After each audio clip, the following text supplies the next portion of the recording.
오늘 말씀은 전도서 4장 13절에서 5장 7절까지 말씀입니다. 우리 나누린 교환 함께 보시면서 오늘 본 말씀 한 절씩 살펴보도록 하겠습니다. 먼저 13절 말씀 함께 읽습니다. 시작. 젊은이가 늙고 둔하여 경고를 받을 줄 모르는 왕보다 나으니. 이 문장의 주어 서술어가 어떻게 될까요?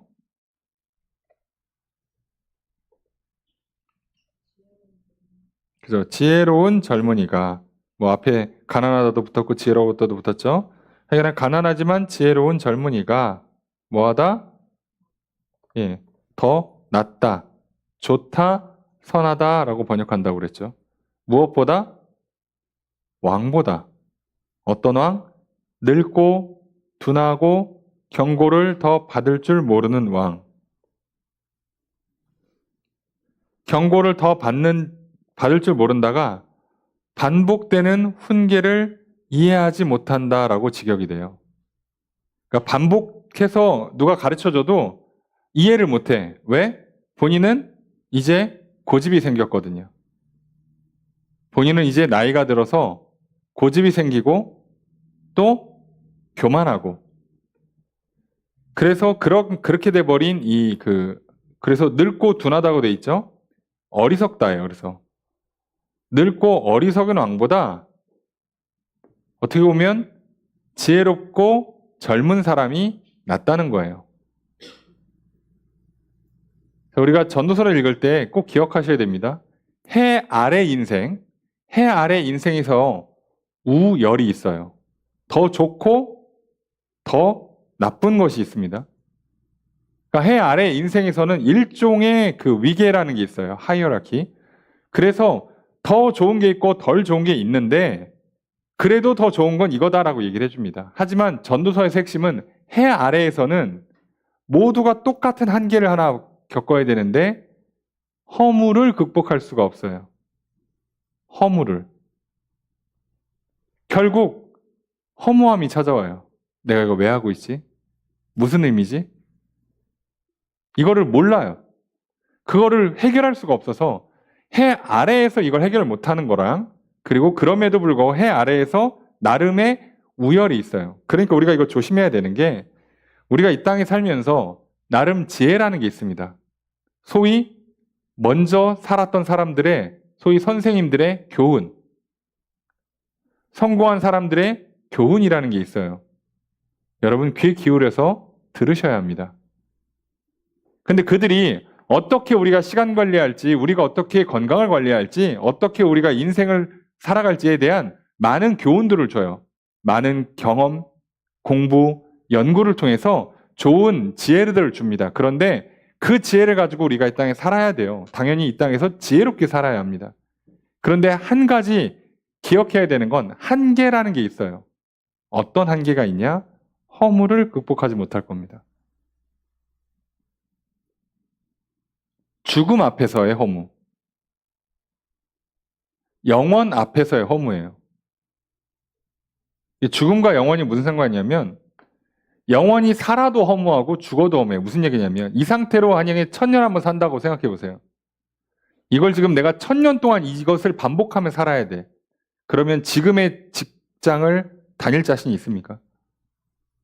지금의 이 일을 1000년을 반복한다 그러면 해낼 자신이 있으세요? 내가 이 사람이랑 저기 길 가다가 만났어. 직장에서 만났어. 학교에서 만났어. 1년, 5년, 10년 지나다가 안 봐. 그냥 잠깐 웃고 넘어가지 뭐. 에휴, 참지. 이럴 수 있지만요. 한 500년쯤 본 다음에 헤어질 사람이라고 생각해 보세요. 자, 지금 이 사람과 친하게 지내기 쉽겠습니까? 이게 어려운 문제예요. 근데 또 반대로 죽음이 와도 똑같습니다. 죽음 앞에 다 공평하게 죽음이 찾아오죠. 만약에 내가 내일 죽는다면 오늘 이거 하겠습니까? 이 또 똑같은 문제예요. 내일 죽는다면 나 오늘 이거 할 거냐고. 오늘 이 일을 할 겁니까?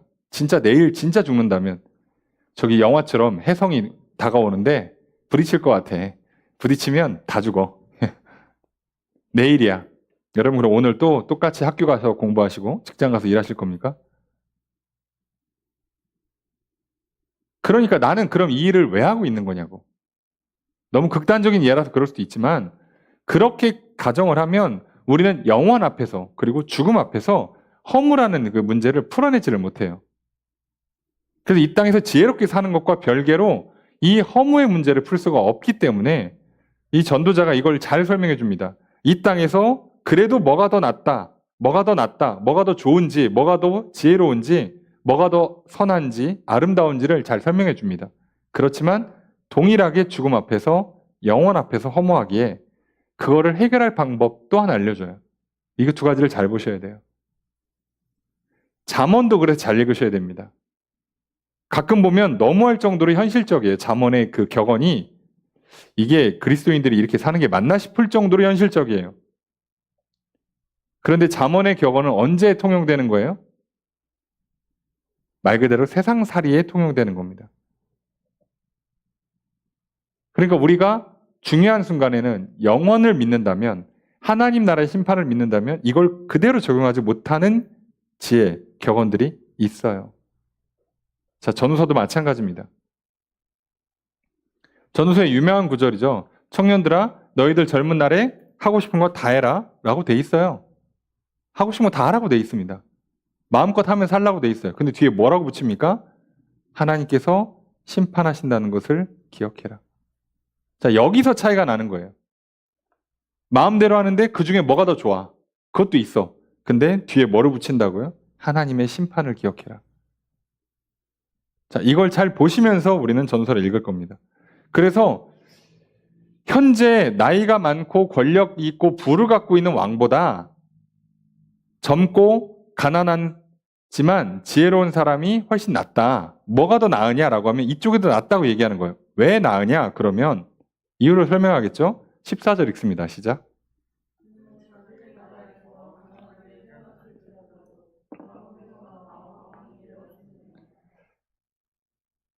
조서를 어떻게 할까요? 그는 되었다.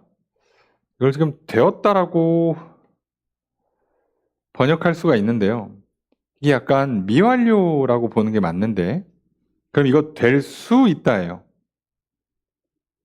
또는 그냥 된다입니다. 된다.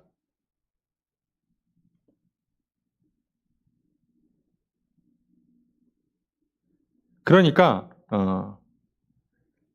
사실은 원문은 될 수 있다인데 여기서 말하는 될 수 있다는 가정법이 아니라 가능성이 아니라 될 것이다예요. 약간 확정적인 미래를 얘기해 주는 건데 그러면 무슨 얘기입니까? 그는 가난하지만 지혜로운 젊은이는 얼마나 가난하게 태어났으면 빚 때문에 감옥에 가야 되는 거예요. 부모의 빚 때문에 감옥에 가야 될 정도로 그 정도로 가난해. 그런데도 불구하고 감옥에서 나왔어. 그런데 이 사람은 뭐가 있다고요? 젊고 지혜가 있어요. 그러니까 뭐까지 올라갈 수 있다고요? 왕이 될 수 있다고요. 그러니까 이미 왕이 돼서 권력이 있고 부귀가 있는 그렇지만 늙고 어리석은 사람보다는 차라리 가난할지라도 젊고 지혜로운 게 더 낫다는 얘기를 하는 거예요. 저도 이제 슬슬슬 늙어가기 시작하니까 비로소 젊음의 가치가 뭔지 알 것 같아요. 아, 저 얘기구나. 아무리 돈이 많아도 권력이 많아도 저 젊음 자체를 어떻게 살 수가 없구나. 한번 지나간 젊음은 다시 돌아오질 않는구나. 야, 저게 저렇게 아름다운 거였구나. 저게 저렇게 귀한 거였구나. 그거를 어리석은 저는 그날 그 젊은 때에 몰랐던 거죠. 그 젊음을 제대로 누리지 못했던 거죠.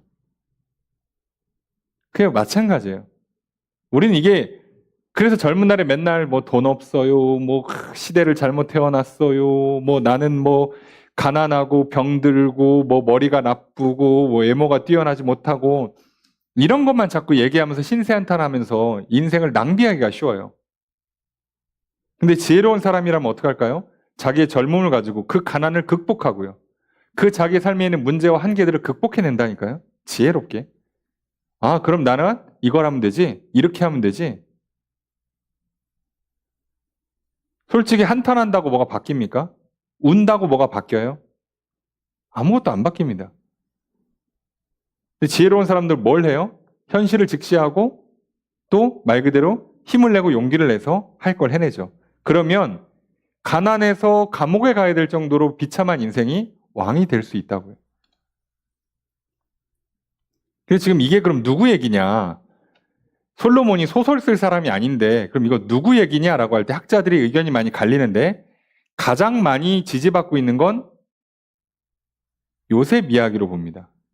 애굽의 총리가 된, 감옥에 갔다가 애굽의 총리가 된 요셉을 모델로 삼은 거 아니냐, 이 이야기는 그걸 제일 많이 이제 얘기를 해요. 이제 뭐 사울과 다윗 얘기다 이렇게 하는 경우도 있고 하는데 결국은 가장 많이 지지받는 건 바로 왕과 요셉의 케이스로 보는 거죠. 뭐가 됐든 간에 중요한 건 이럴 수 있다는 거예요. 그만큼 결과적으로는 젊음이, 지혜가 훨씬 낫습니다. 부귀와 권력보다도. 그런데 이게 답이 없다고 그랬잖아요. 어디에서는? 해 아래에서는. 15절 읽습니다. 시작.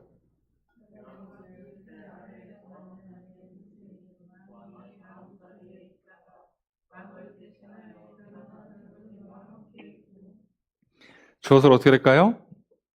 내가 보았다예요. 내가 보았다. 이제 본 내용이 요만큼 나오겠죠. 쭉 이어서.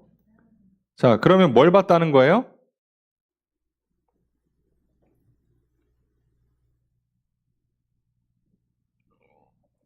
해 아래에서 다니는. 그냥 쉽게 얘기하면 해 밑에서 살고 있는. 그러니까 그냥 평범하게 번역하면 이 땅에 살고 있는 모든 인생이죠. 그러니까 사람들이, 주어는 그냥 전체인데, 사람들이 뭐 하고 있대요? 함께 있대요. 함께 있대요. 누구랑?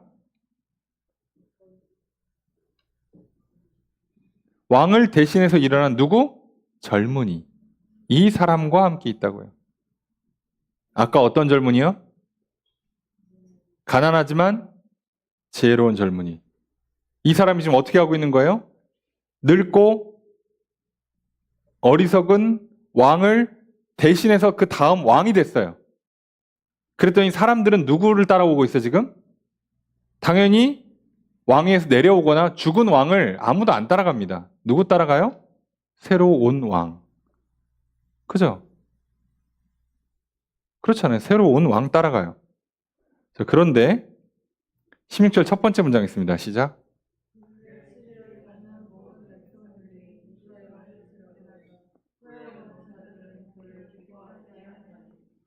주어서로 어떻게 될까요?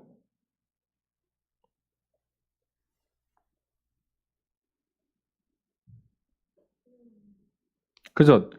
후에 오는 자들은 뭐 한다? 기뻐하잖아요. 누구를? 그를. 좀 이제 찾아야죠. 후에 오는 사람은 누구예요?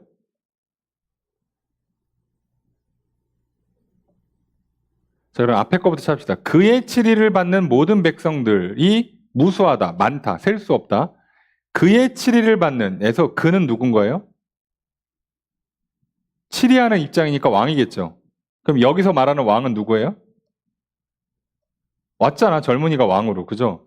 여기 그 젊은이.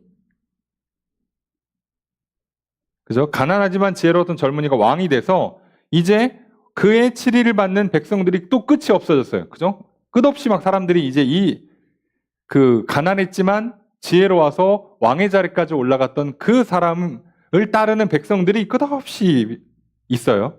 그런데 후에 오는 자들, 누구요? 다음 세대예요, 말 그대로. 다음 세대는 누구를? 그 왕을 뭐 한다고요? 기뻐하지 않아요.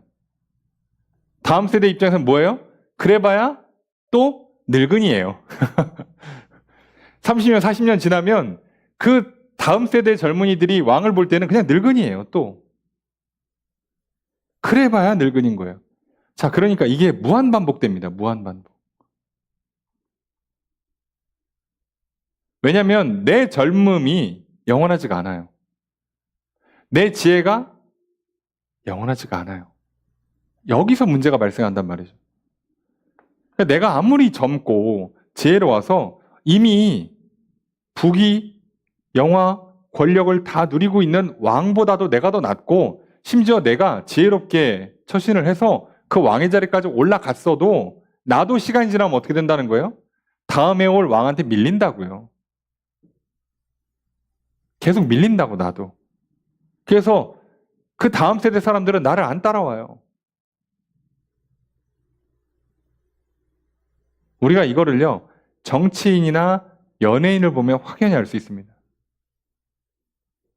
옛날에는 뭐 그 사람 한번 보겠다고 뭐 며칠 전부터 막 텐트 치고 막 줄 서서 기다리고 생 난리를 쳤는데 나중에는요, 그냥 길에서 걸어가도 아무도 안 쳐다봅니다. 이렇게 돼요. 이게 몇백 년 걸리는 게 아니라 길어봐야 몇십 년이고요. 짧으면 몇 년 안에도 일어납니다. 그게 우리 현실이에요. 자, 이 얘기를 하는 겁니다. 그래서 뭐라고 합니까? 16절 두 번째 문장 읽습니다. 시작. 주어서 어떻게 될까요? 이것도 헛되다. 그러니까 결국 해 아래에서는 뭐보다 뭐가 더 낫다고요? 늙고 어리석은 왕보다는 누가? 젊고 지혜로운 사람이 더 위에 더 나아요. 더 높은, 더 낫다고 보는데 심지어 여기 뭐까지 있어? 여기는 가난하고 여기는 부해요. 그래도 더 낫다고 하는데 그래봐야 뭐라고요?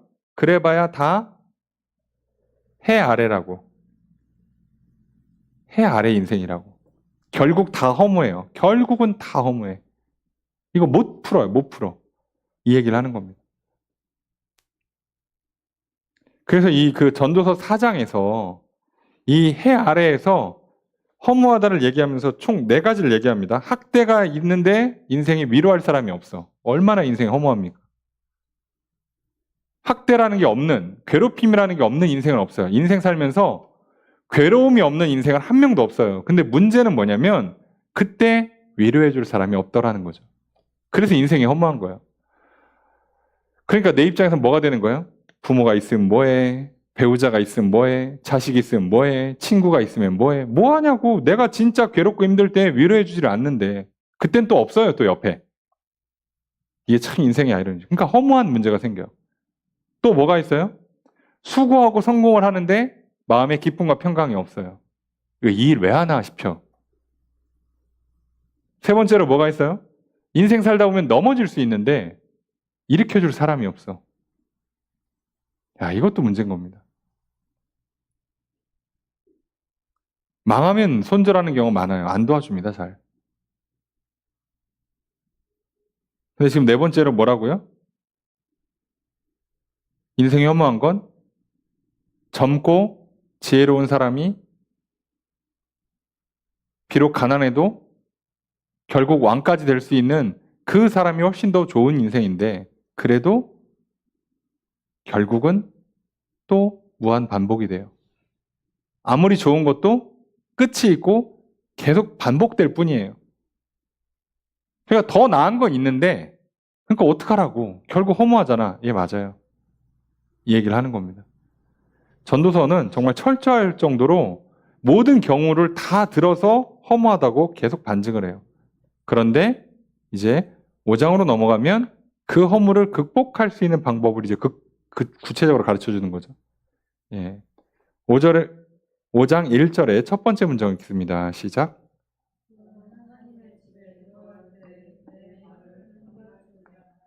저것을 어떻게 할까요? 너는 삼가라, 주의해라. 뭐를? 너의 발을. 언제? 하나님 집에 들어갈 때.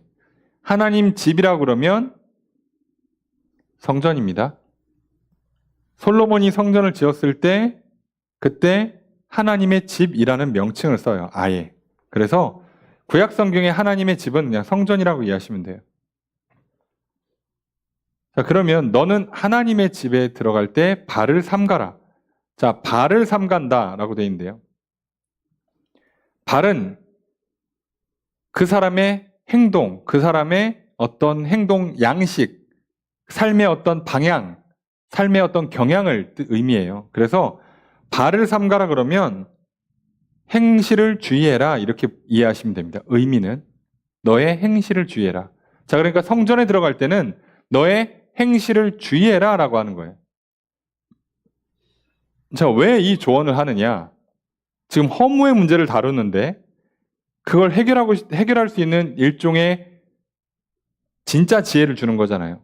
진짜 지혜를 주는데 그 첫 번째가 하나님 집에 들어갈 때 발을 삼겨야 행실을 주의해야 돼 라고 얘기했어요. 왜 그러냐? 1절의 두 번째 문장 있습니다. 시작.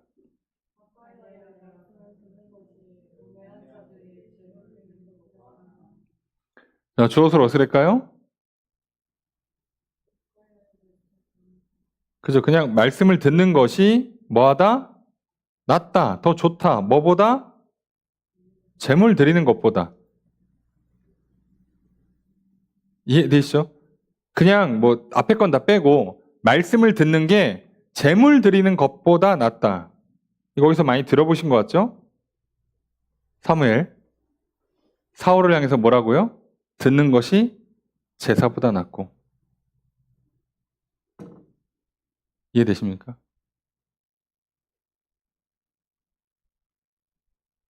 그러니까 순종이 제사보다 낫고 듣는 것이 천천히 수량의 기름보다 낫다고. 자, 하나님 말씀을 듣고 순종하는 게 더 중요한 거지. 하나님께서 지금 아말렉을 진멸하라고 그랬더니 그 말씀을 듣고 순종하는 게 중요한 거지. 뭘 하나님을 예배하겠다고 거기 양이랑 소를 살려와가지고 그 하나님께 드리면 그게 뭐가 기쁘냐고.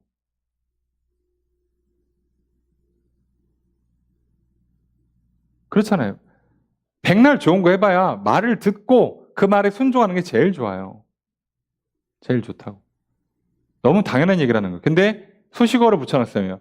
가까이 하여 말씀을 듣는 것이. 그래서 이 가까이 하다, 가깝다라고 하는데요. 그럼 의역을 하면, 그냥 우리식으로 의역하면, 귀를 기울여 하나님 말씀을 듣는다로 이해하시면 돼요. 그게 뭐보다 낫다? 어리석은 사람들이 재물 드리는 것보다는 훨씬 낫다.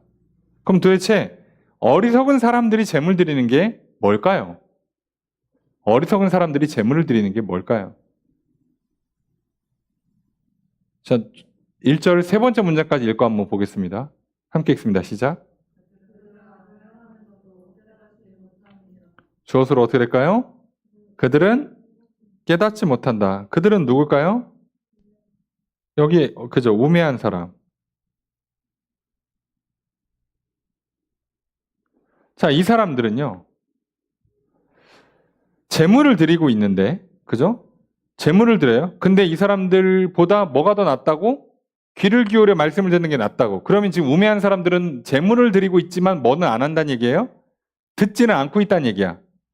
성전에 나와서 재물은 드리는데 하나님 말씀을 안 듣고 있어요. 자, 이 사람이란 뜻이죠. 어리석다는 얘기는. 근데 그 사람들이 지금 특징이 뭐냐? 악을 행하고 있다는 걸 깨닫지는 못해요. 여기서 악을 행한다는 건 자신이 행하고 있는 악이라는 뜻이에요. 자기가 뭘 잘못하고 있는지를 모른다는 얘기입니다. 모른다는 얘기. 이게 문제라는 거죠. 자, 그럼 이 사람들이 행하고 있는 악이 뭘까? 그럼 성전에서 행하는 악일까요? 성전 밖에서 행하는 악일까요?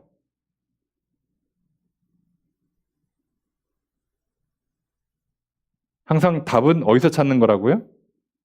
지문에서 찾는 겁니다. 지문에서 지금 어디서 조심하라고요? 하나님 집에 들어갈 때예요. 그죠? 그러니까 지금 이 사람들이 행하고 있는 악은 어디를 의미하는 게 더 클까요? 성전에서? 성전 밖에서? 성전 안에서 악을 행한다는 얘기예요. 이해되십니까? 그럼 성전 안에서 악을 행하는데 본인들이 그게 잘못이라는 것도 못 깨달아. 그럼 뭘 했길래 악한 걸까요? 지문 안에 답이 있습니다. 뭐는 했고 뭐는 안 했어요? 재물은 드렸어요. 희생제사는 드렸어요. 근데 뭐는 안 했습니까? 말씀은 안 들었어요. 이게 하나님 볼 때 악하다는 걸 아예 모른다고, 이 사람들은 지금. 이해가 되십니까? 그래서 너희들은 성전에 들어갈 때 어떻게 하라는 거예요? 너의 행실을 조심하라고. 뭐 하기 위해서? 귀 기울여 말씀을 듣기 위해서 조심하라고. 이게 우리한테도 똑같이 적용되는 거예요. 왜요? 학교에 가서 앉았다 오면 공부되는 게 아니잖아. 그죠? 헬스장에 들어가서 앉았다 오면 운동이 되는 게 아니잖아요. 여러분 성전에서 앉았다 가면 예배를 드린 게 아니잖아요. 근데 문제는 우리가 어떻게 하기 쉽다고? 행실을 부주의하기가 쉽다고. 왜? 나는 지금 와서 앉았거든. 그래 졸다가 핸드폰 하다가 옆 사람이랑 얘기하다가 과자나 사탕 까먹다가 그러고 갔어. 그리고 자기는 뭐라고 생각한다고요? 예배를 드렸다고 생각한다고. 이게 하나님 볼 때는 악하다고요. 이해가 되십니까? 오늘 우리가 밖에서 짓는 죄는 다를 것도 없어요. 예. 밖에서 죄 짓고 사는 사람들은 논할 가치도 없다고. 지금 이 상황에서는. 왜요? 이미 어리석은 인생들이야. 이 사람들은 허물을 못 풀어요. 허물을. 근데 허무의 문제를 풀어보겠다고, 영생의 문제, 죽음의 문제를 풀어보겠다고 하나님 앞에 나온 사람들조차도 그 와중에 어리석은 사람들은 뭐 한다고요? 내가 뭘 잘못하는지를 몰라요. 그래서 예수님도 마리아 마르다 이 자매를 향해서 얘기할 때 마리아가 예수님 앞에 가서 말씀 듣고 있잖아요. 마르다가 분주합니다. 왜요? 예수님과 제자들 그 점심 식사 대접하려고.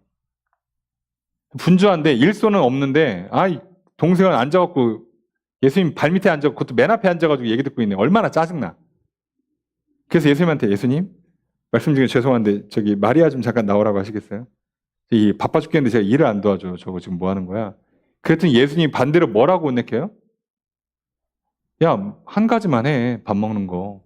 내가 지금 밥 먹으러 왔니? 나는 지금 너희들한테 하나님 나라의 복음을 전하러 왔고 지금 그 복음을 들으려고 마리아는 맨 앞에 왔어. 그럼 너도 빨리 끝내고 와서 들어야지. 뭘 그 점심 잘 먹어서 뭐 하려고.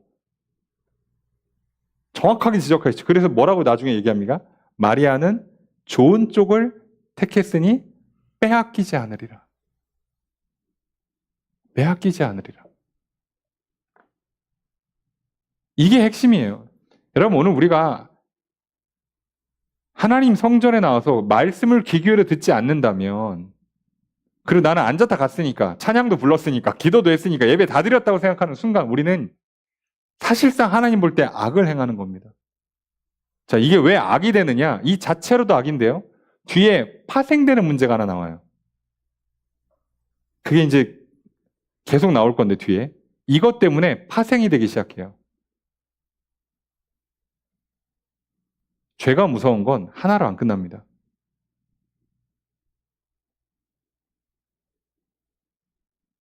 여러분 오늘 우리가 왜 이 땅에 사는 동안에요 열심히 건강 관리하고 시간 관리하고 돈 관리합니까? 없으면 좀 나중에 채우면 되지. 아유 나중에 하면 되지. 공부 안 한 거 나중에 하면 되지. 건강 나중에 약 먹고 좀 관리 그때 빡세게 하면 되지. 돈 나중에 벌면 되지. 다 맞는 말이에요. 근데 문제는 얘 때문에 파생되는 문제들이 너무 골치 아파진다고. 한번 악순환으로 들어가기 시작하면 풀기가 너무 어려워져요. 지혜로운 사람 처음부터 그게 악순환으로 굴레에 빠지지 않도록 만듭니다. 그게 맞죠? 예배부터 잘못 드리고 있다면 이 사람이 성전 밖을 나가서 일상을 살아갈 때 당연히 하나님 볼 때 악하게 살아요. 근데 뭐가 문제라고요? 항상 문제는 자기가 뭘 잘못하고 있는지를 몰라요. 여기서 심각한 문제가 나오는 겁니다. 뭘 잘못하는지조차도 몰라요. 자, 그러면 아까 말씀드렸잖아요. 왜 어리석은 사람은 예물만 드리면, 소위 희생제사, 그러니까 제사 형식만 갖추면, 구약제사는 희생제사니까요. 그 희생제사 형식만 갖추면 됐다고 생각하고, 지혜로운 사람은 와서 말씀을 들었다는 얘기예요. 자, 이 차이가 왜 큰 차이를 내냐? 뒤에 이어 나오는 말씀을 보시면 돼요. 2절 첫 번째 문장 있습니다. 시작.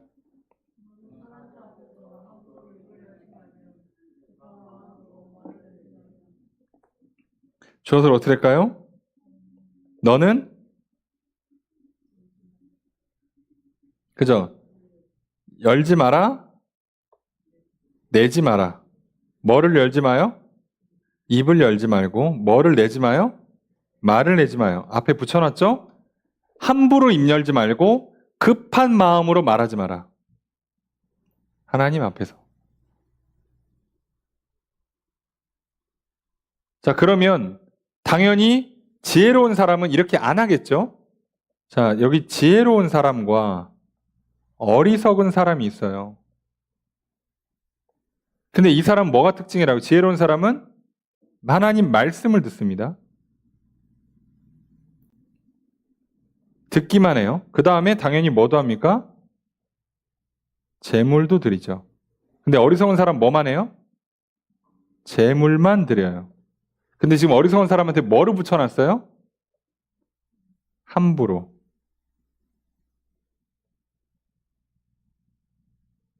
말을 한다는 뜻이에요. 그러면 지혜로운 사람 어떻게 한다는 얘기죠? 말을 아끼겠죠.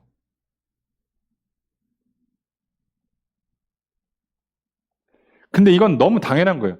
여러분 듣고 있으려면 말하면 안 되잖아요. 그러니까 귀 기울여 듣는 사람은 당연히 말이 적어져요. 여러분 내가 설교 말씀을 듣고 있는데 혼자 속으로 야, 너 이따가 뭐 하지? 이러고 있으면 설교가 들리겠습니까? 안 들려요. 그렇잖아요. 안 들립니다. 야, 오늘 목사님 설교가 평소보다 한 5분 빠르네. 오늘은 한 5분 더 느리네. 뭐 이렇게 시간 계산하고 있고. 야, 이따 끝나고 오늘 점심이 저기 뭐 나온다냐? 이런 거 있으면 앉아서 예배는 드릴지 모르지만 하나님 말씀이 아예 안 들린다고요. 근데 어리석은 사람은 뭐만 하고 있어요? 앉아서 제물 드리는 동안에 제사장이 그거 맨날 태우고 있고 그 다음에 죄를 뒤집어 씌우고 하나님 앞에 가서 기도하고 말씀 듣고 와서 축복해주고 말씀을 전해주잖아요. 근데 여기서 뭐를 안 한다고? 말을 안 들어요. 말씀을 안 들으니까 그러면 그 말씀을 안 듣는 만큼 뭘 하겠어요?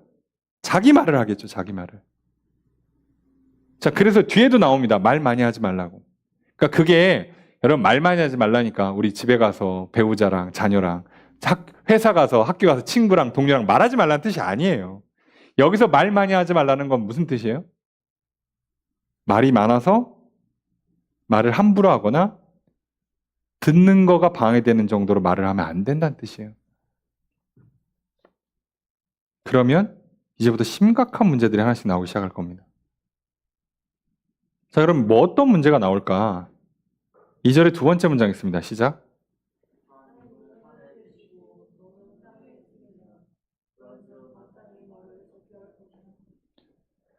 주어를 어떻게 할까요? 그죠? 너는이에요. 너는. 너는 뭐다? 적게 해라. 뭐를? 말을. 너는 말을 적게 해야 된대요. 왜? 하나님은 하늘에 계시고 너는 땅에 있으니까. 위에 사람이 있고 아랫 사람인데 아랫 사람이 말을 더 많이 하면 되겠냐고 지금. 그러니까 이것 자체로 악이라고요.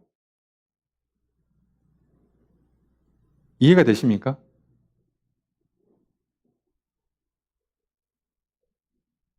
여러분 자녀들을 똑바로 훈육하고 싶으면 아주 간단한 원리가 있어요. 어렵게 할 것도 없습니다. 얘들 말을 안 들으면 무조건 혼내키세요. 내용을 불문하고 듣지를 않으면 혼내키라고 그냥. 옳고 그러면 나중에 따지시고 안 들으면 무조건 혼내키는 거예요. 귀를 여는 것부터 시키셔야 됩니다. 왜요? 잘못하면 애들이 뭐합니까? 아니 내가 그래서 그런 거지라고 이유, 핑계, 변명, 뭐 억울함을 호소하고 감정을 호소하기 시작합니다. 그 말이 이해가 안 되는 건 아니에요. 다 이유가 있지 사람이 세상에. 핑계 없는 무덤 어디 있고 사정 없는 사람 어디 있겠습니까? 근데 문제는 뭐라고요? 애들한테 듣는 것부터 가르치셔야 돼요. 저희 애들도 컸다고 잘 안 들어서 요즘 물리치료 중입니다. 예, 허구한 날 가서 그냥 예, 바빠요. 그냥 앉아있고 싶은데 저것들 때문에 달려가가지고 예, 등짝 한번 쳐야 되고 들어야 됩니다. 우리는 듣는 걸 먼저 하셔야 돼요. 아니 인간은 듣는 걸 먼저 해야 됩니다. 듣는 걸. 듣지 않으면 무조건 문제가 생겨요. 근데 왜 우리한테 이게 문제냐면 하나님은 하늘에 계신 분이고 나는 땅에 있는데 안 들어? 여러분 어렵게 볼 것도 없어요. 내가 사장이고 사원이 있는데 사장님이 내가 말을 하고 있어요. 자, 뭐 김사원 오늘 거래처 두 군데가 있는데 거기 두 군데 들려서 이거 하고 와 라고 말하고 있는데 사장님 근데요 제가 오늘 조금 바쁜데 거 내일 하면 안 됩니까? 그리고 그 거래처 있잖아요. 그거 바꾸시면 안 돼요? 아, 그 거래처 좀 이상하던데? 아니 내가 언제 물어봤냐고. 나중에 물어보면 그때 얘기하라고. 보고서 올리라고. 사장님 말이 안 끝났잖아요 지금. 말을 끊어 근데?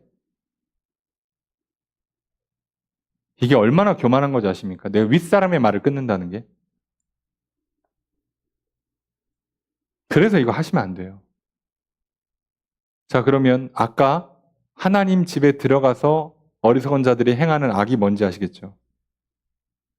하나님 말을 안 듣고 심지어 말씀하시는데 말 끊고 자기 얘기를 합니다. 자기 얘기를. 이 문제가 터질 거예요. 그럼 관계에서 마찬가지예요. 자녀가 부모한테 배우자 앞에 또 상하관계가 명확하면 명확할수록 절대로 듣는 걸 먼저 하셔야 됩니다. 내가 어리다, 내가 밑에 있다, 지위가 낮다, 그럼 무조건 듣는 것부터 시작하셔야 됩니다. 잘 듣는 게 기본이에요. 잘 듣는 게. 사람들이요. 잘 듣지를 않습니다. 여러분, 말은 다 잘하더라고. 예? 말 못하는 사람이 없습니다. 다 말씀 잘하세요. 다들 똑똑해 그냥. 말 못해요. 저는 뭐 배운 게 없어서 뭐 말주변이 없어서 그래놓고 어젯밤 드라마 본 얘기하면 말씀 잘하시더라고. 다 잘해요. 다. 아유 끝나지도 않아 말이 그냥. 그래서 우리가 말을 하는 것보다 듣는 게 먼저 더 중요하고요. 자, 이게 기본입니다. 그래서 부모 입장에서도 자녀를 대할 때 뭐가 더 중요하냐면 부모도 뭘 해야 돼요? 들어야 돼. 그러니까 여기서 부모는 누구한테 들어? 돌아가신 부모님한테 들을 수는 없잖아. 그죠? 아, 내가 이미 자녀를 키우면 지금이야 뭐 할아버지가 살아계신 경우들 많지만 할아버지 할머니가 그 옛날에는 벌써 돌아가셨다고. 근데 그게 아니고요. 내가 듣지 않아 놓고 나도 안 들어 놓고 말부터 한다. 그럼 내가 지금 이 아이에게 뭔가 훈육을 하는데 그 훈육에 대한 내용에 대해서 내가 뭔가 듣고 배운 게 없는데 그냥 내 생각나는 대로 쏟아붓는다. 자, 이건 하나님 볼 때 악입니다. 이게 자녀한테 어떤 영향을 끼치는 거는 그거는 나중 문제예요. 겉으로 볼 때는 애가 말 잘 듣고 죄송해요. 앞으로 잘할게. 그럴 수도 있어요. 또는 그것 때문에 반항하고 삐뚤어질 수도 있고. 그런데 그게 문제가 아니라 1차적으로 나는 안 들어놓고 누군가한테 말을 하는 건, 훈육하는 건 나도 하나님 앞에서 죄를 짓는 겁니다. 자, 이거를 목회자한테 적용하잖아요. 목사가 성경을 안 읽고 목사가 공부를 안 하고 목사가 기도를 안 하고 목사가 말씀대로 살아보지 않은 채로 성도들한테 훈육을 하면요. 목사는 성도님들한테 잘못하는 건 두 번째 문제고 하나님한테 죄를 짓는 거라고요. 이해가 되세요? 죄송한 표현인데요. 목사님들 다 말씀 잘하세요. 다 똑똑하십니다. 근데 진짜 그렇게 믿고 진짜 그렇게 경험하고 진짜 그렇게 순종하며 살아가시는 분들이 몇 명이나 있을까요? 여러분 부모님께 효도해야 됩니다. 그래놓고 저기 가정의 달에 자기 부모 잘 챙긴 목회자가 몇 명이나 있을 거 아니냐고. 여러분 건강관리 잘하십시오. 그래놓고 정작 목사님들은 건강관리 잘하고 있냐고. 여러분 기도 많이 하시라고 그러고 진짜 목사님들 기도 많이 하시냐고요. 자, 그러니까 그래놓고 자기가 안 한다. 그럼 이건 1차적으로 하나님 앞에서 죄를 짓는 겁니다. 그러니까 우리가 나이가 들수록요, 책임이 무거워져요. 왜요? 나는 목회자로서, 먼저 믿는 신앙의 선배로서, 부모로서, 교사로서, 직장에서, 일터에서 선배로서 내가 자꾸 더 보고 듣고 배우는 과정이 없으면 내가 말을 하는 것만으로도 그냥 죄가 돼버려요. 그리고 나는 하나님 나한테 왜 이런 자녀를 주셔가지고 내 인생 피곤하게 하십니까? 라고 불평불만할지 모르지만요. 하나님 계속 뭐라고 한다고요? 내가 볼 땐 네가 죄를 짓고 있다. 라고 말씀하실 거라고요. 이거 참 조심하셔야 됩니다. 자, 그리고 여기서 파생되는 문제가 하나 또 있다고 그랬죠. 자, 말을 안 듣고 말을 많이 하는 사람들이 발생하는, 이 어리석은 사람들이 발생하는 문제가 있어요. 그게 3절입니다. 함께 읽습니다. 시작.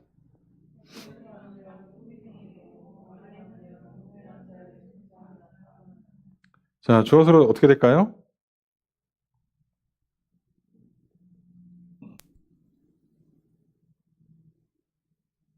자, 이게 일종의 연속 문장이에요. 인과를 계속 붙이는 겁니다. 뭐 하면 뭐 하고 뭐 하면 뭐 하다.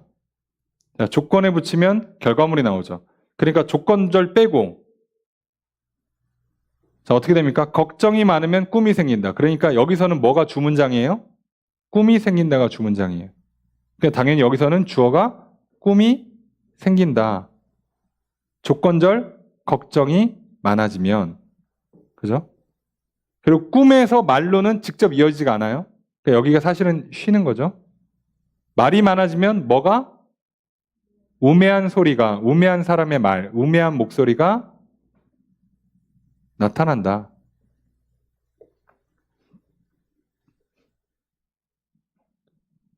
자, 꿈이 들어온다. 직역하면 일이 많으면 꿈이 들어온다. 말이 많으면 어리석은 소리가 있다. 이렇게 되거든요. 자, 한번 봅시다. 지금 이거 갑자기 3절 뜬금없는 얘기하는 거 아니고요. 하나님 집에 들어가서예요. 우리로 치면 예배 드리러 와서 발생하는 문제인데 예배 드리러 왔는데 뭐를 갖고 있어 이 사람이? 걱정이 많아요. 예배 드리러 왔는데 걱정이 많아. 그러면 예배 드리러 와서 무슨 일을 하게 된다고요? 소위 꿈이 들어. 여기서 꿈은 부정적인 의미의 꿈이기 때문에 하나님 계시가 들어온다는 얘기가 아니라 자기가 꿈을 꾸기 시작한다고요. 예배 시간 하나님 말씀 안 듣고 그러니까 뭐 하는 거예요? 혼자 상상의 나라를 펼쳐요. 걱정의식이 많으니까. 아, 하나님 혹시 이렇게 하진 않을까? 아, 또 이렇게 해가지고 일 망치는 거 아니야? 또 하나님 혹시 이렇게 해가지고 대박 터지는 거 아니야? 혼자 상상을 펼치기 시작한다고. 말씀 들으랬더니 꿈을 꿔요. 이 문제가 터진다고. 그리고 이제 말씀 안 들으면 진짜로 눈 감고 꿈을 꾸시는 분들이 계시죠. 예. 졸리니까. 예. 뭐라는지 하나도 안 들리는데 그냥 가만히 앉아있으니까 얼마나 졸리겠어요? 그러니까 진짜 꿈을 꿔요. 예. 그러니까 이게 좋은 의미가 아닙니다. 그 다음에 말이 많아. 자기의 속마음, 자기 하고 싶은 말만 많아요. 다 이유가 있고 핑계가 있고 사정이 있어. 그러면 무슨 말이 나오냐면 어리석은 말이 나와요. 어리석은 말이 나옵니다. 그러니까 지금 이렇게 되는 건 그럼 여기서 이 사람들은 지금 뭘 얘기하는 거겠습니까? 예배 드릴 때 특히 어떤 관계에서 기도할 때. 기도할 때 이 문제가 생긴다고요. 기도할 때 뭐 한다고? 하나님께 아뢰고 하나님 뭐라고 말씀하시나 귀를 기울이고 이걸 안 하고 자기 할 말만 계속하면서 이제 혼자 상상의 나라를 펼치는 거죠. 야 이거 이렇게 되는 거 아니야? 야 이거 어떡하지? 안 될 것 같은데? 야 이거 잘 되면 대박인데? 야 이렇게 되면 진짜 끝내주는데? 할렐루야. 이렇게 혼자 상상하고 있거나 또는 혼자 헛소리예요. 하나님 근데 이게 제가 지난번에 잘못했다고 또 이렇게 하시는 건 아니겠죠? 아니 지 혼자 소설을 써요. 자기 혼자 이상한 글을 쓰기 시작한다고. 어리석은 말. 그러니까 우리가 기도할 때도 뭐를 근거로 놓고 기도해야 된다고요? 말씀을. 그렇잖아요. 말씀을 근거로 놓고 기도를 해야지. 근데 혼자 꿈을 꾸거나 혼자 헛소리하면 어떡하냐고. 성경에도 없어. 네, 하나님 제가 어제 잘못한 것 때문에 내일 일이 잘 안 될 것 같아요. 마음이 좀 안 좋네요. 할 수 없죠 뭐. 아니 혼자 다 해 혼자. 하나님 얘기할 틈도 안 줘 심지어. 아니 그게 아닌데 말도 안 들어요. 자기 혼자 얘기하고 그리고 혼자 울어. 또는 혼자 희망에 차서 잘 될 줄로 믿습니다. 그리고 가요. 하나님 혼자 이럴 거면 왜 왔어? 할 정도로. 여러분 생각해 보세요. 친구랑 만나러 와갖고 카페에 가서 아니 혼자 음료 시켜놓고서 혼자 핸드폰 하다가 가. 왜 부른 거야? 도대체 왜 부른 거냐 그럴 거면. 이해가 안 되죠 우리는. 이런 경우가 정말 많습니다. 그래서 이게 우리 신앙에서 이런 형태가 예나 지금이나 똑같거든요. 근데 왜 이런 일이 생길까를 지금 솔로몬은 굉장히 지혜로운 사람이잖아요. 이 전설을 통해서 뭘 다듬어주고 있는 거예요? 이거의 근본 메커니즘. 인생의 허무의 문제와 이게 왜 연결되는가를 보는 겁니다. 갑자기 전도서가 뜬금없이 예배 잘 드려라. 응? 말씀 잘 듣고 그냥 혼자 헛소리하고 혼자 상상의 나라를 펼치고 그러지 마라. 이 얘기를 하는 게 아니라 지금 뭐의 연장선이에요? 너네 인생에 허무하지. 죽음 앞에 두렵지. 영원히 산다 그러면 그렇게 못 살겠지. 그런데 그 문제 풀려고 하나님 앞에 나와가지고 실수를 하는데, 죄를 짓는데, 그 죄의 양상이 이런 식으로 간다는 거예요. 말씀을 안 듣고, 자기 할 말만 하고, 헛된 꿈이나 꾸고, 헛소리나 하고, 자꾸 이런다는 거죠. 자, 이게 왜 그럴까? 계속 이제 몇 가지 이유들을 다, 경우들을 다 설명하고 나서 정리를 해드리겠습니다. 4절의 첫 번째 문장 있습니다. 시작.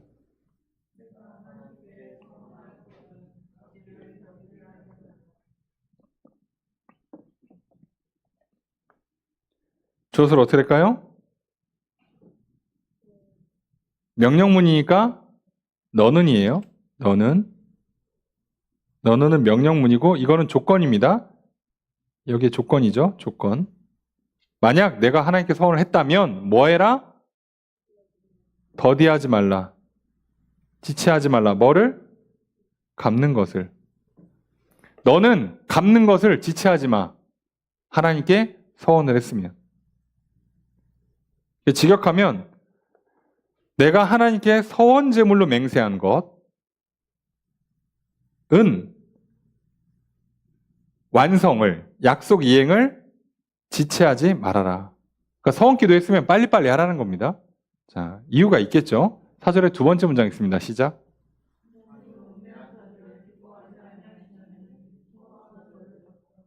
주어서를 어떻게 할까요?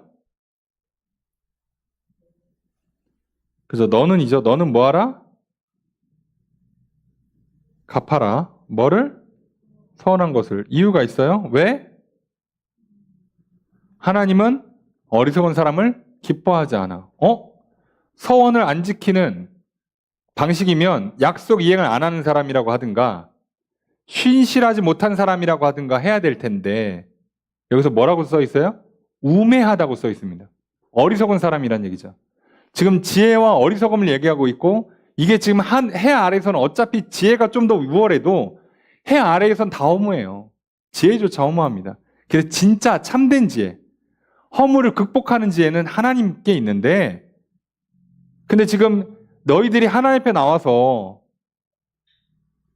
이 인생의 허무함의 문제를 풀고 싶다면 이 어리석게 굴면 안 돼. 근데 그 어리석게 구는 것 중에 하나가 뭐라고요? 서원 기도를 하고 서원을 안 갚는 거예요. 서원을 왜 할까요? 이 사람들. 앞에 나와 있잖아요. 2절에 뭐 때문에? 급한 마음. 급한 마음 때문에. 그럼 뭐가 그렇게 급해? 뭐가 그렇게 급해? 나는 인생의 허무한 문제를 풀고 싶어서 뭐 하고 싶어요? 더 지혜로워지고 싶어? 더 부자가 되고 싶어? 더 건강해지고 싶어? 더 열심히 일하고 싶어? 젊은 날에 하고 싶은 거 다 해보고 싶어? 여러 가지가 방법이 있었잖아요. 지금까지도 나온 많은 방법들이 있었고.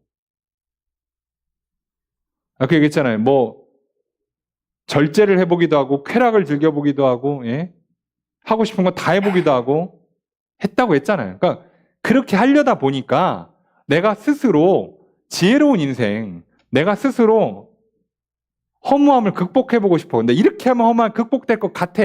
그래가지고 그걸 하나님께 도와달라고 요청하는 거예요. 그러니까 마음이 급하죠. 야, 저거 먹으면 기분 좋을 것 같아. 저거 사면 행복할 것 같아. 근데 저거 한정판이야. 저 요번 주까지만 판대. 그래서 나는 지금 근데 거기 사러 갈 수가 없어. 또는 돈이 없어. 그래서 기도하는 겁니다. 하나님, 갈 길을 열어주세요. 하나님, 돈을 주세요. 근데 없을 때 후불제로 하는 게 서원 기도라고 그랬잖아요. 이해되십니까? 지금 내가 하나님께 소 한 마리를 드리고 싶은데 소가 없어. 그래서 하나님, 내가 이 일이 잘 풀리면 소 5마리가 생기는데 그 중에 한 마리를 하나님께 드리겠습니다. 그래서 먼저 서원으로 소 한 마리를 드리고 그리고 이 소 5마리가 되는 이 건을 풀어달라고 기도하는 거예요. 그래서 일종의 서약이죠. 계약이고 조건부 기도예요. 근데 지금 이 사람은 마음이 급하니까 하나님, 이번 신상 아이템 내가 그 오픈런 해가지고 구매할 수 있게 해주시면 제가 감사원금 드리겠습니다. 서원 기도를 그냥 막 갖다 붙이는 거예요. 왜요? 이것은 서원 기도 제목에 들어가지조차 않는 거예요. 신상 한정판 구매하는데 여러분 하나님께 기도합니까? 죄송한 표현인데. 그걸 기도해요? 마치 맨날 매진돼 가지고 하나님 나 그 집 한 번만 가게 해주세요. 이게 기도 제목이에요, 여러분. 여러분 성경에 그런 거 기도하라고 돼 있습니까? 예수님이 뭐 아예 하지 말라고 돼 있잖아요. 뭘 먹을까? 뭘 마실까? 뭘 입을까? 아예 하지도 말라고 돼 있다고요. 그건 염려도 하지 말라고. 기도 제목도 아니야. 그거 생각도 하지 말라고. 기도하는 제목이 뭐라고요? 먼저 그의 나라와 그의 의를 구해라.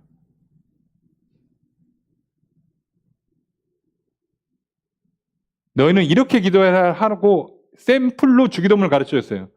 주기도문에요.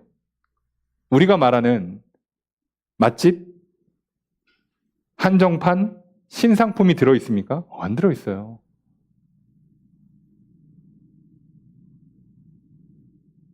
나는 그거 왜 기도하는 거야?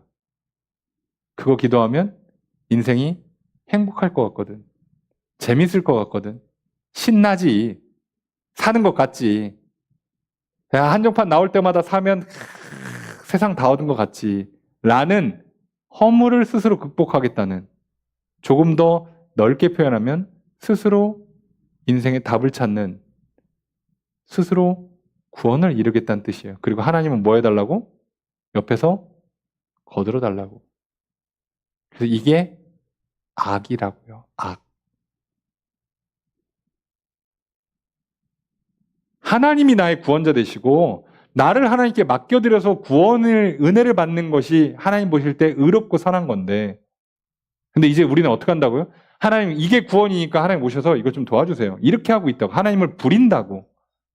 그래서 이거 그 자체로 악이 된다고요. 근데 왜 이렇게 한다고? 나는 이게 허물을 푼다고 믿고 있고 헛된 믿음을 갖고 있어. 왜? 하나님 말씀 듣지도 않으니까. 혼자 상상하고 있으니까. 이러면 행복할 거라고. 이러면 된다고. 혼자 상상의 나라를 펼치면서 혼자 그 길을 가. 소위 사고 쳐놓고 하나님한테 수습하라는 거예요. 근데 뭐도 없으니까 서원 기도를 막 남발해. 그래놓고 그 사람이 서원을 지킬까요? 자기가 서원한 것도 기억을 못합니다. 말을 가볍게 하기 때문에.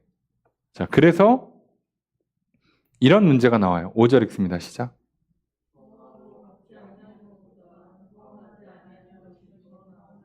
자, 뭐랑 비교하겠죠? 주어서 어떻게 될까요? 그죠? 서원하지 않는 게 더 낫다, 더 좋다. 뭐보다? 서원하고 안 갚는 것보다. 안 갚을 거는 그냥 안 하는 게 나아요. 계약을 안 지킬 거면 계약하지 말라고. 계약서 쓰지 말라고. 당연하죠? 그런데 어리석은 사람들, 인생의 허물을 풀기 위해서 하나님 앞에 나와서 하나님의 말씀은 듣지도 않고 재물만 들여놓고 혼자 기도하면서 자기 할 말만 다 하고 꿈꾸고 헛소리하고 상상의 나라를 펼치고 그러다가 마음 급하면 서원기도 남발하는 이 어리석은 사람들을 향해서 하나님께서 뭐라고요? 너희는 악하다. 먼저 안 들었으니까 악하다. 두 번째, 서원을 지키지를 않으니까 악하다. 심지어 자기가 뭘 서원했나도 사실 몰라요. 지킬 마음도 없거니와 기억도 못해요. 능력도 없어. 안 지켜요. 그런데 6절의 첫 번째 문장 있습니다. 시작. 주어서 어떻게 될까요? 너는 자, 이거 범죄하게 만들지 말아요. 범죄하게 만들지 마라. 그러니까 뭐가 뭐를 입겠죠? 주 목적어가 뭐예요? 내 육체가 범죄하게 만들지 마라. 뭐 때문에? 무엇으로? 내 입술로. 내 입으로. 너가 말을 잘못해갖고 네 몸이 죄 짓는 게 되는 거예요. 그냥.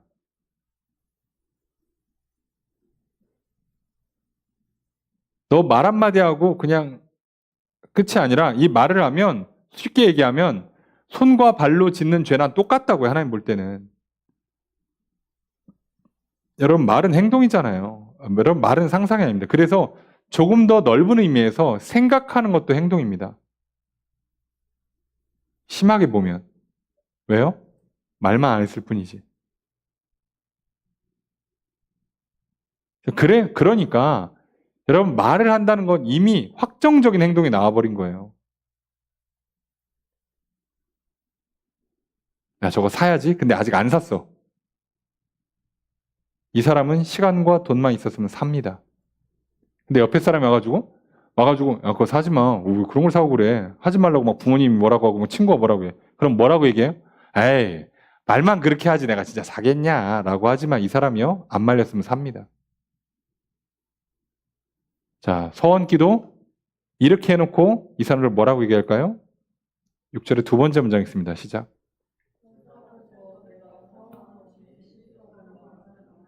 주어서 어떻게 될까요? 너는 말하지 말라. 뭐라고? 이거 직역하면요. 너는 천사 앞에서 그것은 실수입니다. 라고 말하지 말라예요. 그거 실수. 아이고, 그거 내가 말 함부로 했네. 미안. 하지 말라고요. 그럼 책임질 자신 없으면 말하지 마세요. 안 하는 게 낫습니다. 왜요? 하나님한테 죄 짓는 거고 그 상대방한테 죄 짓는 거예요. 여러분, 죄를 졌는데 벌을 안 받을 자신 있어요? 하나님께서 벌을 하나도 안 줄까요? 하나님 미안, 하나님 실수했어요. 그럼 다 넘어갈 것 같습니까? 하나님께서 형벌로 안 내리더라도 최소한 뭐는 한다고요? 훈련을 시킨다고. 야, 너는 실수가 너무 많다야. 넌 좀 훈련이 필요해. 근데 그 훈련이요, 벌 받는 거랑 똑같이 괴로울 겁니다.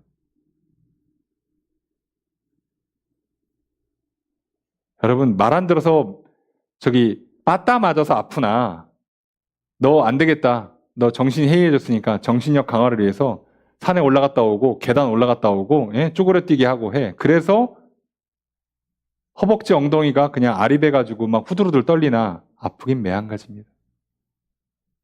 단지 하나님 입장에서는 어차피 얘를 몽둥이를 패나 다음에 또 할 거니 그러면 이번 기회에 그냥 벌린 겸 훈련을 시킬 수는 있어요. 그런데 그냥은 절대 안 넘어갑니다.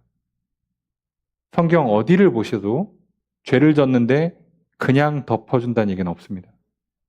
많은 분들이 착각하시는데 예수 믿으면 죄를 씻어주죠. 예, 그 죄를 씻어줄 때 뭘 씻어준다는 얘기예요? 다? 모든 걸 다? 그렇게 오해하시는 분들 계시더라고요. 성경 찾아보세요. 그런 구절이 있나? 뭐를 씻는 겁니까? 죄의 삭, 죄의 값을 씻는 거예요. 왜요? 죄의 삭이 뭐라서? 사망이라서. 그럼 우리를 어떻게 하겠다는 거예요? 우리가 죄를 졌기 때문에 그 죄값으로 지옥을 가야 돼요. 죄의 값이라니까. 죄를 졌기 때문에 사단한테 값을 지불해 줘야 된다고.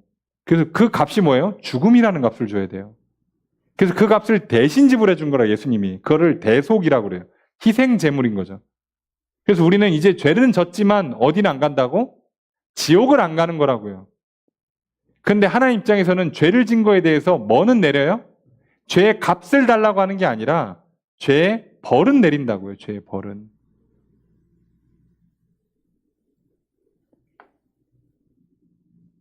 그래서 성경은 얘기하잖아요. 하나님께서 매를 들지 않는 건 오히려 자녀가 아니다. 사생하다. 연단은 유익하다. 고난이 유익하다고 얘기하잖아요. 그럼 뭔데 근데 도대체 그러면? 그 고난이라는 건, 연단이라는 건, 벌이라는 건 뭐냐고요. 여러분 죄를 졌기 때문에 오는 겁니다. 속지 마세요. 실수? 예? 나의 실수니까 넘어가 줄 것 같습니까? 넘어가 줘요. 여러분 뭐 세상이 이렇게 만만합니까? 예? 세상이 내 중심이에요? 다 나한테 우호적이고 내가 미안 그러면 다 사과 받아주고 한 번만 봐줘 그러면 다 봐주고 그럽니까 세상사가? 아니요. 그냥은 안 될 겁니다. 그럼 가인이 실수 그러니까 아벨 죽인 게 넘어가요 그냥? 평생 쫓겨나야 돼요. 아담이 하와 때문에 실수. 그러니까 뭐 하와한테 뒤집어 씌우고 아담은 죄 없어요? 아니요. 아담도 벌 받습니다. 하와는 뱀 때문에. 이 사람들이 책임 면피하려고 뭐라고 그래요? 아담은 뭐라고 그랬어요? 당신이 내게 주신 여자가. 책임을 면피하고 싶다는 얘기예요. 근데 여지 없습니다. 절대 그런 거 안 넘어갑니다. 원래대로라면 어떻게 했어요? 반드시 죽인다고 그랬잖아요. 근데 죽이는 거를 면해줄 뿐이지, 죽이는 걸 면해줄 뿐이지, 동산에 내쫓잖아요. 영원한 생명도 빼앗기잖아요. 그동안 고생하지 않고, 노동하지 않고 먹고 살 수 있었는데 노동해야 되잖아요. 속지 마세요. 성경 어디도 그냥 넘어간 적 없습니다. 다윗 눈물로 기도하니까 용서해 준다고? 예, 용서해 줬죠. 그래서 뭐 밧세바 사이에서 나왔던 첫 번째 아들은 죽어요. 그리고 아들 중에 하나가 쿠데타 일으켜서 자기는 도망가야 돼요. 그냥 넘어갈 줄 아십니까? 여러분, 이게 어리석은 거예요. 왜? 그냥 우리는 피하고 싶으니까. 훈련받기 싫으니까. 여러분, 저도 공부하는 거 싫어요. 사람인데. 저도 운동하는 거 싫어요. 바빠 죽겠는데 누워있으면 편하지. 아예 서 있으면 앉고 싶고 앉고 있으면 눕고 싶은 거 당연한 거 아니에요? 그거 좋아하는 사람이 어디 있어, 세상에. 그래서 저기 뭐 질병으로 벌받고 그 다음에 운동할 거냐고. 어차피 죽을 때까지 운동하셔야 돼요. 안 하고 살 방법이 있을 것 같습니까?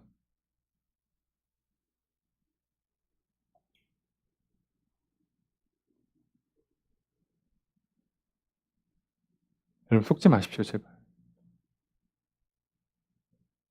그래서 이 어리석은 사람들이요, 자기가 자기 인생의 문제를 풀어보겠다고, 자기 욕심과 욕망을 구현해보겠다고 하나님 앞에서 함부로 행동한다고요. 예배 드렸잖아. 기도하는데, 아, 하나님, 근데 이렇게 하시면 안 되지. 이거 좋은 것 같은데? 이거 좀 한번 해주시죠. 아, 좋겠다. 야, 이거 되면 진짜 좋겠다. 아싸, 좋다. 아, 될 줄로 믿습니다. 아, 그 참. 아, 근데 지금은 없어. 내가 이거 되면 하나님 이거 드릴게. 서원하고 그냥 가. 이걸 예배라고 드리냐고요. 여러분, 이건 죄입니다, 그냥. 목사님 너무 빡빡하게 하지 마시고, 아는 것보다 훨씬 낫지 않습니까? 예. 사실상 안 온 사람과 아무 차이가 없어요, 그렇게 하면.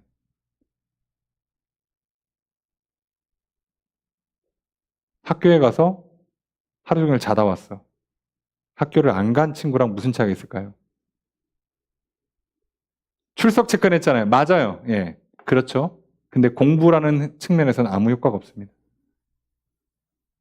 이 사람이 하나님 예배하고 나아가서 소위 말하는 죄의 문제나 영생의 문제를 하나님으로부터 해결받을 수는 있겠죠. 근데 인생의 허무의 문제 못 풉니다, 이 사람.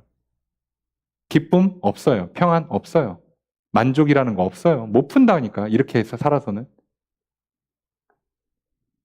그러니까 이거를 얘기하는 거예요. 실수 이런 게 어딨어요. 그래서 뒤에 무서운 말이 나옵니다. 6절의 세 번째 문장 있습니다. 시작.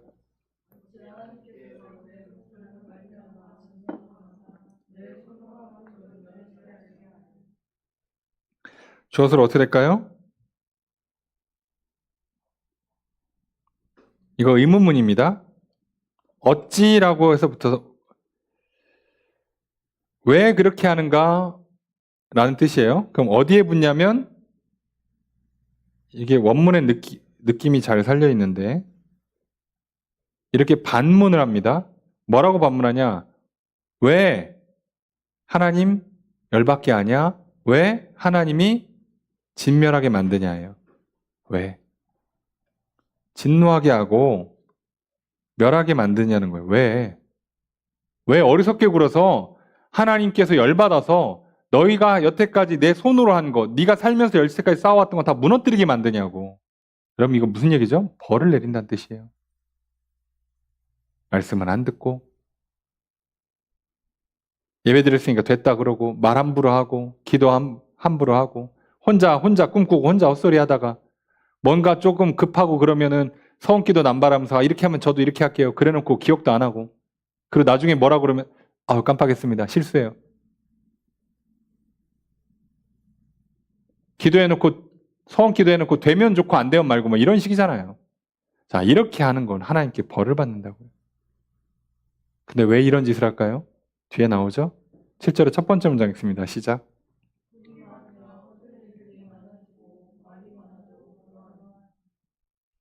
주어를 어떻게 할까요? 이거 잘 읽으셔야 돼요. 조건이 붙어 있잖아요. 꿈이 많다면 뭐 한다? 헛된 일이 많아진다. 그죠? 그래서 헛된 일들이 많아진다. 그리고 말이 많아도 그러하다 헛된 일들이 많아진다. 조건이 뭐예요? 꿈이 많다, 말이 많다예요. 혼자 이런 꿈 저런 꿈 꾸고 상상의 나래를 펼치거나 여기 말로도 번역하고 일로도 번역하는데요. 내가 말이나 일이 많으면요. 어떤다고요? 사람이 헛짓하기 시작한다고. 허무한 일을 하게 된다고요. 아니 지금 허물을 풀어보겠다고 하나님 집에 왔잖아요. 근데 무슨 문제가 생겨요? 꿈꾸고 있고 말 많이 하고 일 많이 벌려놓으면요. 또다시 헛짓을 하게 된다고요. 무한 반복이 들어갑니다. 그러니까 왜 아까 어리석은 사람들이 이 굴레를 못 벗어나온지 아시겠죠? 허무함을 해결하기 위해서 왔는데 말씀은 안 듣고 자기 말만 하고 그리고 기도할 때 혼자 상상의 나래를 펼치고 그러다가 마음 급하면 서원기도 그냥 남발하고 서원을 못 지키게 되거나 지켜야 되는 상황인데 깜빡하거나 그래놓고 나중에 실수. 자, 이런 식으로 되면 이제 뭐 어떤 일이 일어난다고요? 하나님이 진노해서 벌을 내리고요. 그것 때문에 인생은 또 괴로워지고요. 또 괴로움 풀려고 또 이런저런 일들을 벌리고요. 꿈을 꾸고 말을 하고요. 그래서 또 계속 헛되게 됩니다. 허무해집니다. 그러니까 지혜로운 사람은 어떻게 한다고요? 귀를 기울여 하나님의 말씀을 듣고 그죠? 그리고 뭐 하겠어요? 말을 조심히 하겠죠. 신중히 기도할 겁니다. 자, 그러니까 이걸 압축하면 이렇게 돼요. 7절의 두 번째 문장 읽습니다. 시작. 주어를 어떻게 할까요? 너는 경외하라. 누구를? 하나님을. 하나님을 두려워해라. 이겁니다. 다른 거 아니에요. 우리가 이 땅에서 허무한 문제를 푸는 비결은 뭘까요? 날마다 맛있는 거 먹고 재밌는 거 보러 다니고 일 많이 하고 성공하고 부를 누리고 사고 싶은 거 다 사고 이런 걸까요? 이게 끝이 없다니까요. 여러분 하나님을 경외할 때 그때 하나님께서 참된 기쁨을 넣어주실 것이고 평강을 넣어주실 것이고 만족할 수 있는 마음을 주세요. 그래서 진짜 필요한 것들은 채워주시고 필요 없는 것들은 걷어가시고 그리고 차고 넘치면 나눠주고 하는 인생. 그리고 부족함이 있으면 채워줄 줄로 믿고 실제로 채워졌기 때문에 크게 걱정 근심하지 않는 인생을 살게 되는 겁니다. 여러분 내일 일 한번 생각해 보세요. 우리 얼마가 있어야지 걱정이 안 되겠습니까? 금값 계속 오르는데 금도 좀 사놔야 될 것 같고 주식 오른다는데 주식도 사놔야 될 것 같고 아파트 오른다는데 아파트도 사놔야 될 것 같고 차가 노후되는데 미리 한 대 좀 계약해놔야 될 것 같고 얼마나 하셔야 되냐 그러니까 야 이거 옷이 슬슬 몇 년 됐는데 이거 새 옷도 하나 주문해놔야 될 것 같고 어디까지 가냐고 어디까지. 여러분 끝이 없어요. 끝이 없다고. 속지 마세요. 지혜로운 사람은 하나님을 경외하고 하나님의 말씀을 듣는 것부터 시작해서 신중하게 하나님 앞에 기도함으로 진짜 기쁨을 평강을 누리고요. 만족하고요. 필요한 걸 채우시는 복과 기적을 은혜를 누리고요. 또 넘치는 건 베푸는 사랑을 자비를 행하게 될 겁니다. 여러분 그 지혜로운 삶 살아가실 주님을 축복합니다. 전도서는 계속 그런 얘기만 반복해요. 이 정도 얘기했으면 이제 우리도 들어야죠. 예. 여러분 하나님 말씀에 귀를 기울이심으로 날마다 지혜로운 인생 살아가시기를 주님을 축복합니다. 말씀을 정해 보겠습니다. 전도자는 해 아래 인생의 허물을 말합니다. 전도서 4장 1절에서 12절에서 인생의 허무함을 세 가지 측면에서 말합니다. 학대가 있으나 위로자는 없고 수고와 성공은 있으나 마음의 평안은 없고 넘어짐은 있으나 함께할 사람이 없는 인생의 모습이 허무하다고 전도자는 말합니다. 이제 4장 13절에 16절에서 권력도 지혜도 영원하지 못하기에 인생이 허무하다고 말합니다. 권력의 정점에 있는 왕이라도 나이 들어 늙고 고집세고 어리석다면 그 왕은 자신과 나라 전체를 어려움에 빠뜨리게 될 것입니다. 그렇게 지혜로운 젊은이가 더 낫다고 말합니다. 지혜를 통해 가난을 극복하고 권력을 차지할 수 있기 때문입니다.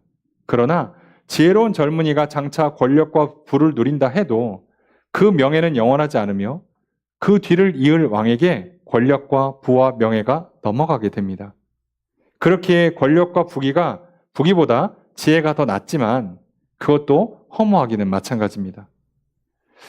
해 아래 인생은 허무를 피할 수 없음을 기억합시다. 권력과 부를 갖고 있는 늙은 왕보다 가난하고 비천하지만 지혜로운 젊은이가 더 낫습니다. 이 세상에서 우열은 있을 수 있지만 허무를 극복할 수 있는 것은 없습니다.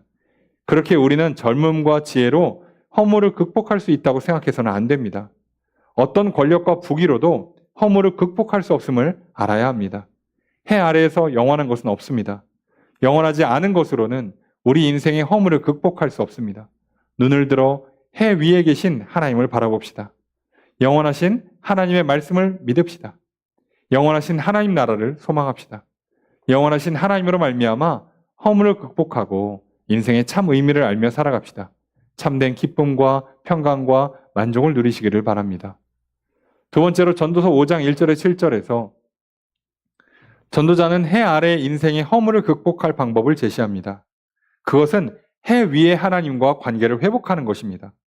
전도자는 하나님과의 관계 회복의 방법으로 먼저 하나님의 집에 들어가 하나님의 말씀을 듣기 위해 귀를 기울이라고 권면합니다.